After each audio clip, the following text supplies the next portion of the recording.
Hello, the BookStack 2022 November release is now available. Let's run through the latest new features. So the first feature that I want to talk about is keyboard shortcuts for the interface.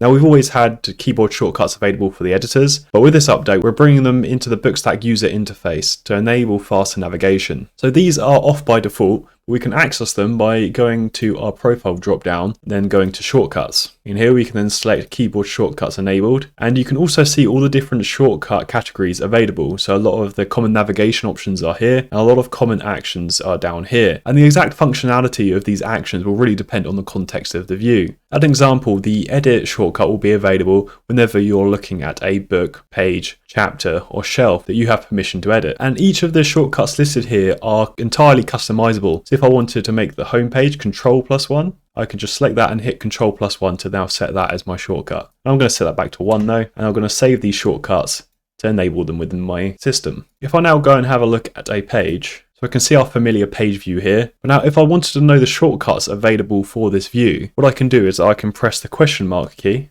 and BookStack shows this overlay interface where now I can see each of the keyboard shortcuts that would allow me to access each of the features within the interface. So for example, if I wanted to go home, I can hit number 1. So let's give that a try.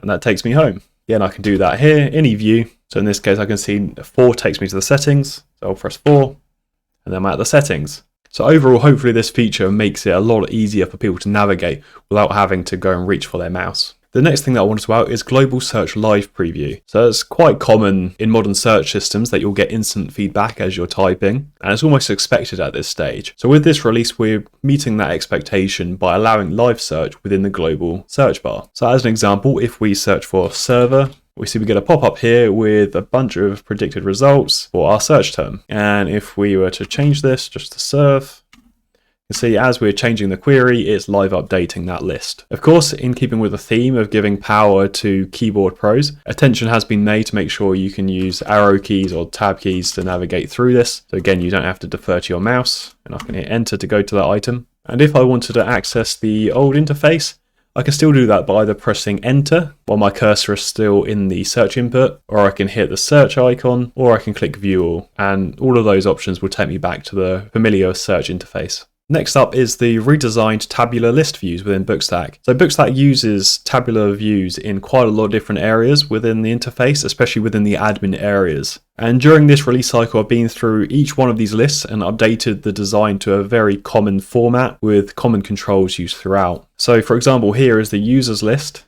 And the main benefit this brings is that it now is much more mobile responsive. So these views are now usable on phones and tablets. And we can see that if I just bring in the window width, so it all nicely responds to a way that's still usable and doesn't look totally broken. This doesn't just affect the design though. A lot of these lists have been upgraded with new features here and there. So for example, on the user roles list, as we're seeing here, this now has a search bar that you can filter down your roles as desired. And it also has new sort options, which as per other areas of BookStack, these options will be saved to your profile. So they're retained across different sessions when you're coming back to this view. Now over the past month for this release, I've been doing a lot of work in terms of cleaning up the old Markdown code base, just to make it a bit modular and modern because I haven't touched it in a while. But while I was there, I thought it'd be nice to do a few upgrades to the Markdown editor, since it hasn't received any attention in quite a while. So one of the first things is that the design's been cleaned up just a little bit, just to improve alignments between borders, and these actions have been cleaned up as well, just to remove the text and align the icons so they're a bit more, so they work together a little bit better, and you can still see what they do by hovering over them. But within that same area, you'll also now see this little options menu icon. So if we click that, we can see we now have a couple of extra options, including show preview and sync preview scroll. So if you weren't familiar with this functionality already, BookStack tries to sync the scroll of the preview pane with the editor pane. If we scroll down like here, you can see it's updating on the right hand side to make sure we got the same kind of content within view. But in some cases, this could be found as annoying. So now that is an available option. So we can click sync preview scroll, disable that option, and now that doesn't automatically scroll, giving you full manual control. And upon that, we've got the option to toggle off the preview by unclicking the show preview checkbox. If we click that, the editor is now spanning full width, and now we can just focus on the Markdown content itself rather than having that preview there. Now to demo the next feature, I'm just going to show the preview again.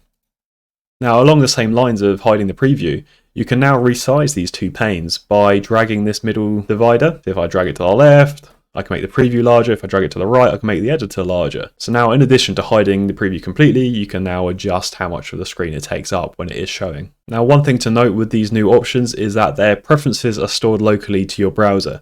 Because they're all quite screen size dependent, you might want different options across different devices that you use your BookStack instance on. So these aren't saved to your user profile, they're just saved to the browser. But that does mean that they are saved still. So if I reduce the preview size, for example, and refresh this, I would still have that same configuration of the two panes, but it's just that I won't have the same options present if I used BookStack on a different browser or device. Now, as is quite common with the releases, we've got some new code block languages available. So one of those is Dart. So if I paste in some Dart content there, you can click Dart in the language selector, and now it's all highlighted as you would expect. So it should be quite helpful for Flutter developers. And we also have Swift support as well for you Apple developers out there. Now, jumping back into the Markdown editor, I want to use this to show some improvements that we've made to the dark mode theme. So here's the previous version of BookStack in dark mode in Chrome. And while you can see everything's pretty dark, we do have these very garish standout scroll bars here. They're kind of ruining the whole effect and just don't really fit in at all. In BookStack 22.11,